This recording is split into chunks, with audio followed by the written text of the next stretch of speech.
This is exactly what to do when your child argues with everything you say. Welcome to the entire show where we discuss everything about raising junior kids. My name is Chris and I'm your host. And today we'll be talking about how to handle a stubborn child. Okay, that's exactly what we're going to be talking about today. And the last episode we talked about no screens before bed rule and all of. I hope you took action. I hope you did that. It's one of the many things that you learn from this channel, and here we talk about everything that you need to actually help your child learn better and become a better parent while at it. And today's topic is about the stubborn child. You know the one, right? Is your child the type who argues with everything, who says no to things before you even finish the sentence, who negotiates every instruction like they're a lawyer in training, right? Let me start by saying something that might annoy you. You see, your stubborn child is not a problem. I know it doesn't feel that way at 7 o'clock in the evening when they are refusing to eat their rice because the stew touched the other side of the plate. But your stubborn child is not broken. They are wired differently. And that wiring, properly channeled, becomes one of the most valuable traits an adult can have. So think about the adults that you admire the most. The entrepreneurs who did not give up when everyone said it would not work. The leaders who stood by their convictions when it was unpopular. The innovators who saw the world differently and refused to conform. What word would you use to describe them? Maybe you say determined, you see persistent, strong-willed, principled, visionary. Now use those same words for your 7-year-old who won't eat the stew. Because it's the same traits, right? Just different context. See, stubbornness and strong will are the same thing. The only difference is whether you are for or against the person displaying it. So when we agree with someone's stance, we call them determined, right? So stubbornness and strong will are the same thing. The only difference is whether you are for or against the person displaying it. So when we agree with them, we call them determined. But when we disagree, we call them stubborn. So your child is not trying to ruin your evening. They have a strong internal sense of what they want and they don't easily give it up. And that is going to serve them incredibly well in life if you don't crush it first. You might make the mistake of crushing it first. So don't do that. The mistake most parents make with stubborn children is turning everything into a power struggle. The parent says eat, the child says no. The parent says eat now, the child says I said no. The parent escalates, the child escalates. And now you're in a standoff. Right? The truth about power struggles is that it doesn't work with strong-willed children. You will not win them, not sustainably. You might win in a moment through force or volume or punishment, but the child has not been convinced. They have been overpowered, and an overpowered strong-willed child doesn't all of a sudden become compliant. They just become resentful or sneaky.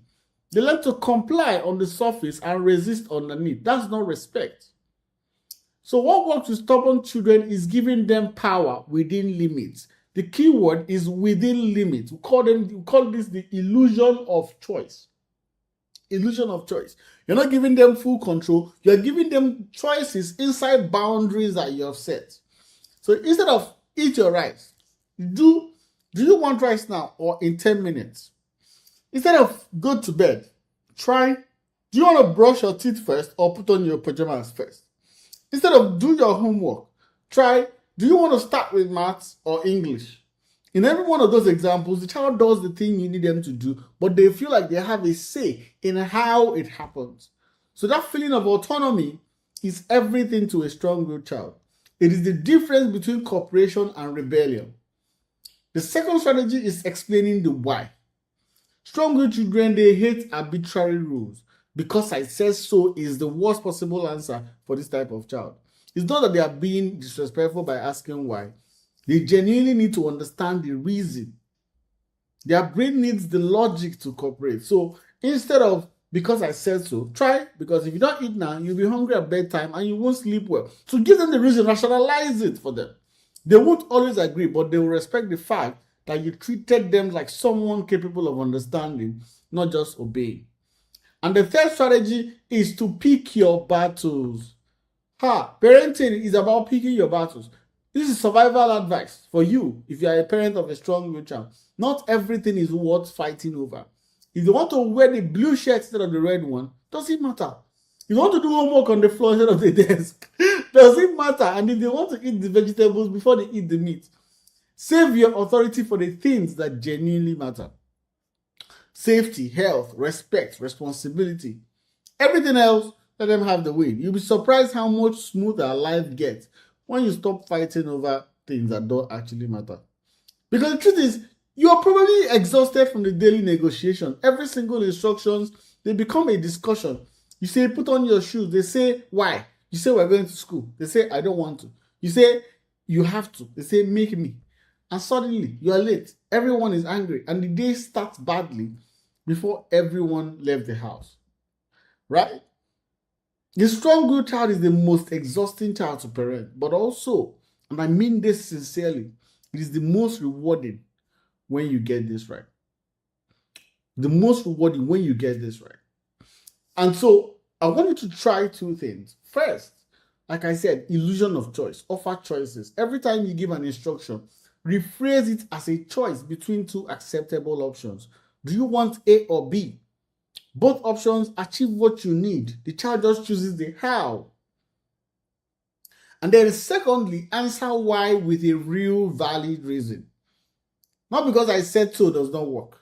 Give an explanation. Let's say, wash the plate. No, I don't want to say, oh, if you don't wash the plate, then they will remove a clean place for you to eat. And then if you use the dirty place to eat, you will fall sick. And do you want to fall sick? Right? If you do this for a week and notice what happens to the number, of stand-ups in your house, you realize that it has drastically gone down. Right? I hope you try this. A lot of people will tell you differently. As Nigerians, it's easy for you to say, oh, I'm going to flog the living daylight out of this child. I'm telling you that, yes, you will flog him or her and get what you want today. But it gets to a point where they will be like, okay, Shay, you will just flog me. And what happens then? I hope this episode helped you. So if you're a parent and you have strong-willed kids, this is for you. If you also know someone who does, share this episode with them. They will like you for it. Because what you're doing is a playbook. It's a playbook for handling strong-willed children. And every parent who has this kind of child needs to say this. So thank you for staying to the end. If you love this, make sure you subscribe, follow, and share. You want more parents like you to actually come, learn, and be better parents. I'll see you on the inside.